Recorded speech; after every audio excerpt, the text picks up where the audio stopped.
All right, time to take the battery box off. I already drilled one out. Drill the other one out.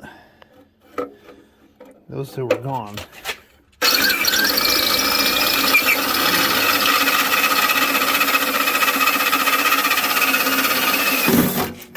All right, battery box now should be 2 bolts. And 1 bolt comes right off, we think. So let's find out. What are those 9/16, and that one is 3/4 maybe? Yeah, all right, we'll take them right off. Or 3/4. All right, so I've taken all the bolts off and the nuts out. It wasn't too tough. Supposed to take this rod out by depressing the brakes. I can't quite get it to depress far enough to get that out. I'm hoping when I take the case off here that I'll be able to actually move it out far enough. So let's see. I'm going to try and take this off. It is loose. See if I can get this case to come off of here. Well, there it goes. Actually, all I really care about is seeing in here enough to know whether or not the brake lining is any good. We'll see. I may have to take that bolt out and we'll see what we get. So it popped right off of there for me. I don't know whether I'll be able to get this where I want it or not.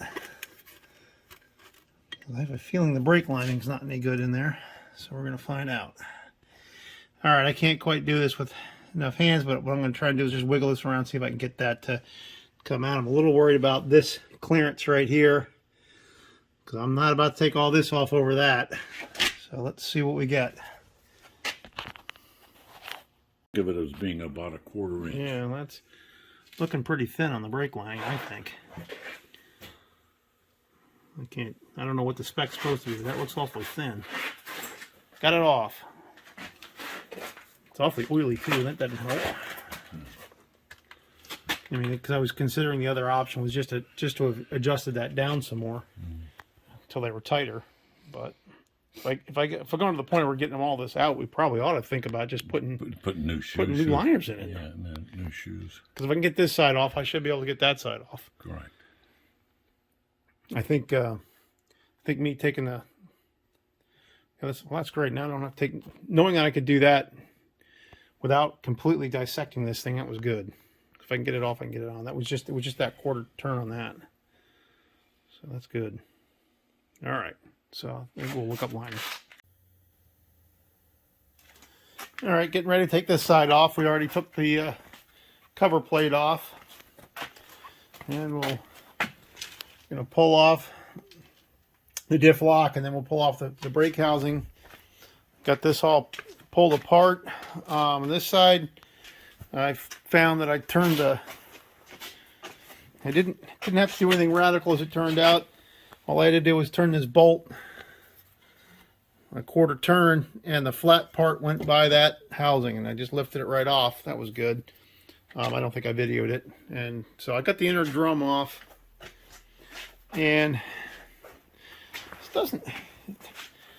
liner on this doesn't seem all that bad. It's not down to the rivets. There's still kind of plenty of it left.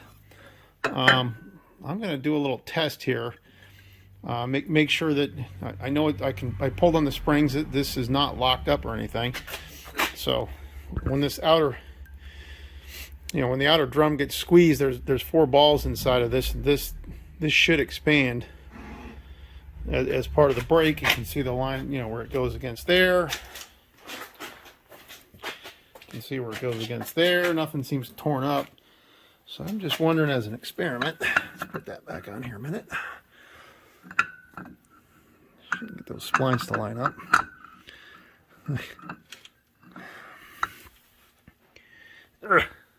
Trying to get them to line up.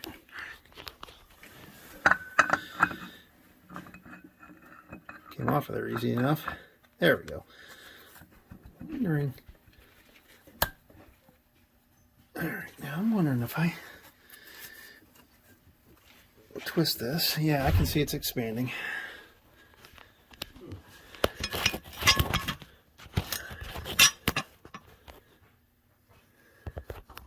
There. Got my phone there now. Should see that expand, which I do. So it's definitely not stuck. Talking to yourself or me? Talking on the phone. This isn't hung up in any way. Seems pretty good. I'll still lube that up in there a little bit. That did go wide. Well, if I spray a little lube in there, it's not going to hurt anything. But it works fine.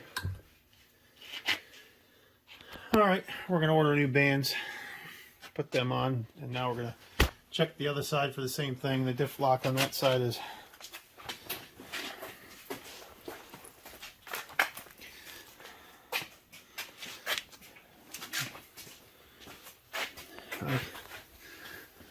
I have to pull on this extremely hard to get it to do anything. Push on it. It's really stiff. It seems like it's too stiff. So we're going to get that apart and check on it. All right.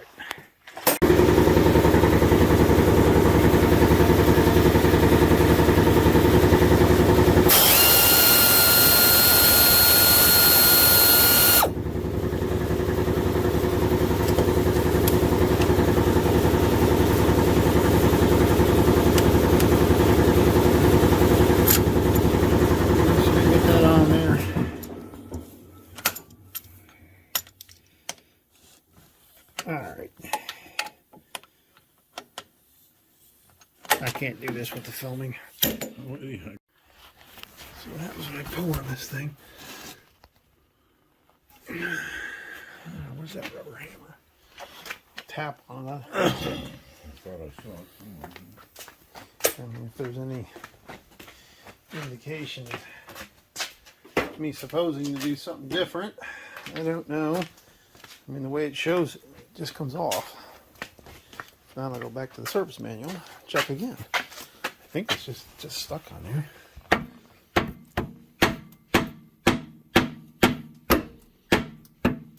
Boy, that doesn't seem like it wants to move.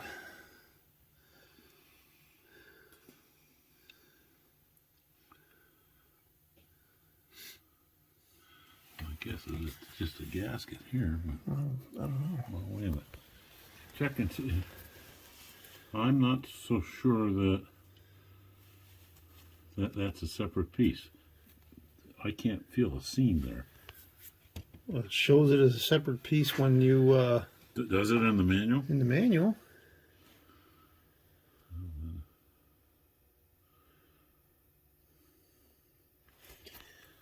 It's supposed to come off of there. That's why I'm only hitting it with a rubber mallet. I'm not going to hurt anything.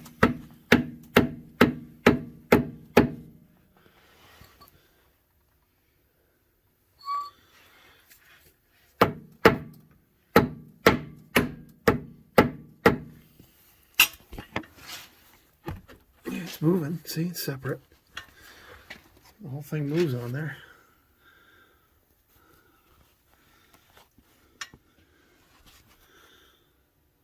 Yeah, the whole thing is moving. All right. Well, I'm wiggling it back and forth. if you take a bar and pry here, Yeah, maybe. or a big screwdriver and any.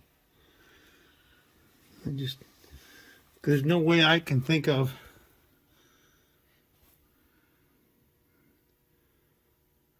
I don't think that this outer piece here pulls out of there in any way. I might check that. I actually might check that. Because I know that goes down to a fork that's in here. That goes to a fork that's in there, and Well, what I don't know how the fork, if that's connected to a fork and I pull this out, what's going to happen with the fork? I may want to go take a look at that real quick. well, this twists in there somehow. Correct. Correct. That turns in there. What I don't, that does turn. I mean, I can turn it. That's just very, very stiff. Like way stiffer, I think, than it should be. There you go.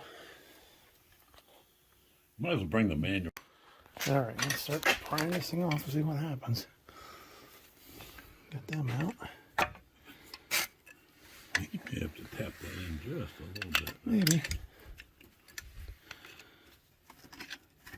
Coming right off. All right, so it's coming loose. Well, I guess the good news is I don't see anything coming out. It's not flooded with oil. No, that's right.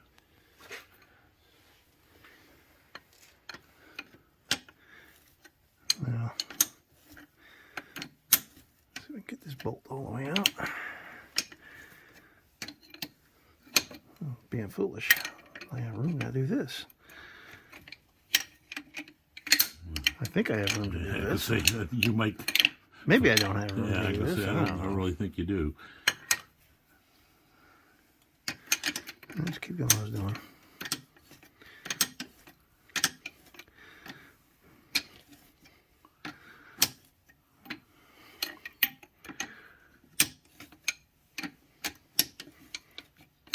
It's gotta be getting close. Getting real close.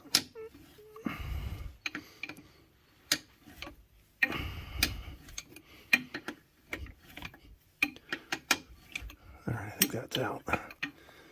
Or maybe not. It's awfully close to being out. It's out. Alright, so now I just gotta do the twist and wiggle and get that out of there. Alright. Alright, I backed that bolt out on the housing, the lower bolt. That allowed me to get enough room to get it by there even with the diff lock on it. So now we're going to take this all apart and figure out what the hell's going on. A lot of grease in there. A lot of cleaning. I do know that on this side that the brake housing is definitely free because it was expanding when I was playing with it. So now that's alright. Alright, so I'm going to lift that out of there. We're going to see why we can't get that diff lock cover off. Stuck that in just because it fit. All right, we were fighting, couldn't get this diff lock cover off until we got out here on the bench to realize that I had a broken bolt. It's not a broken bolt. There's a hex fitting in there, and now it comes right off. Well, lesson learned for the 50 years from now if we ever have to do it again. Anyway, we got it off and it didn't hurt anything. So let's take this apart and see what we got in there. I haven't done exactly a great job of videoing while I'm doing this, but I've already got the new brake bands or brake pads or shoes, however you want to describe it, in on this side. This is the left side of the machine. Wasn't too bad. You took out the cotter pins, took them out. The biggest challenge was getting the springs on. I found you didn't have to follow the manual and take the end caps off. You can get those springs on there without it. So next challenge for me on this side is that pin is so corroded, it's bad. I'll clean all this up, get them in there, get the vice grips, get it out, put the new ones in, maybe put a new bushing in that, and I think we'll be on our way. So let me get these out of there. Since I keep forgetting to talk about it, don't put that in first. Tilt these out, put the pins in, and then slide these in after. Let's see if I can show that. Alright, so they're in. Got the pins in. I just had to lift them up. Caliper lubed it up, put the bolt in, put the bushing on, and we're done. Alright, starting to work on the diff lock. Throw the roll pin out. Wasn't too hard. Got this out. That bushing is welded on there. I mean, just with corrosion, I guess. We're going to take it off and clean it and at least see what that appears like. I don't think it's supposed to spin in the housing like that. At least I can't imagine it's supposed to spin in the housing. And I think this is supposed to spin inside of it. So I'm going to knock that off, and we had a minimum. We're going to put a new bushing in there, or maybe clean this, and we'll see. All right, in preparation to put this all back on, I'm going to at least clean this off a little bit and get any gook off of here at this surface. Not really too bad. I just want it to at least be clean.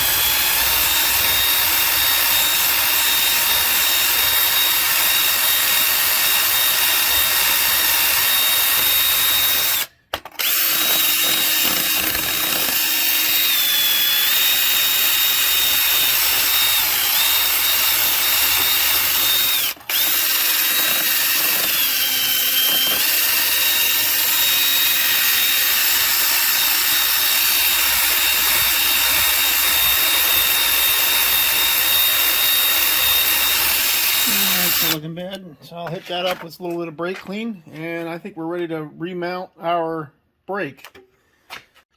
All right, I hadn't do much, didn't do a whole lot of filming here. I was just sort of got at it, but as expected, putting the brake cover back on, or the where the bands go in there, was a lot easier with the diff lock off. I took that whole thing off with the diff lock on it, which wasn't easy, but it really didn't give me too much trouble going back on when I had that off. You can see the bolts are sticking out. I'm going to go ahead and tighten that back up. You can see our new paint is on there. I've already gotten that kind of dirty from my hands. You kind of can tell we went and we got the Magic brand from TSC. It was supposed to be case orange, and you can tell the difference. It's definitely a much lighter, brighter orange. But anyway, I'm going to tighten that up. I guess the orange won't really matter since we're going to repaint everything the same anyway, so it's kind of irrelevant if it doesn't exactly match. It'll be fine. It'll look good when we're all done. You can see I've got this side already on. I don't know that I videoed putting that on. The only issue I ran into putting it back on, and I actually ran a tap through the holes. I could not get this bolt here not to bottom out for anything I tried. So we ended up having to put washers on it, and I know it took it out of there. So I'm not quite sure why it's bottoming out. I got the tap all the way in, but it definitely bottoms out, and it's the pitch of the threads at the end, unless maybe I got the bolt from this side and that side switched in there for some odd reason. We're a different size. Those case housings pretty much look the same, but anyway, that seemed to work. It's tightened up. Had no problem putting this side on. Tighten these up. See what we're going to do next after that. I might try and clean up under there and paint a little bit, but I think what I'm really going to do next after I tighten those up, we're going to address the battery box. Got plenty of junk metal over there. We're going to go ahead and cut the edge of that off and weld on a new edge, and I'll cut out that corner and bend in and build a new corner, and you can kind of see what the base of that looked like, and I'll rebuild all that underneath it. Well, debating maybe, I don't think there are any height issues. I don't know whether I want to cut that metal out or maybe, or should I fit a piece across the bottom and tab it coming up a little bit? Weld it on this. I'm not sure yet. I was going to cut those. I'm thinking out loud about what I think maybe the best course of action to rebuild that is.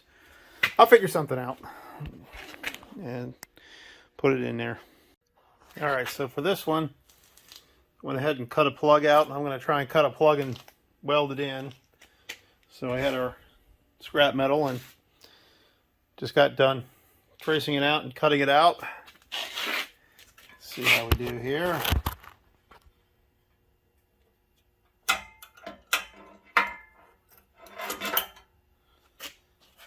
See how well that's going to fit. I think that's the piece I want. That's what I'm going to do.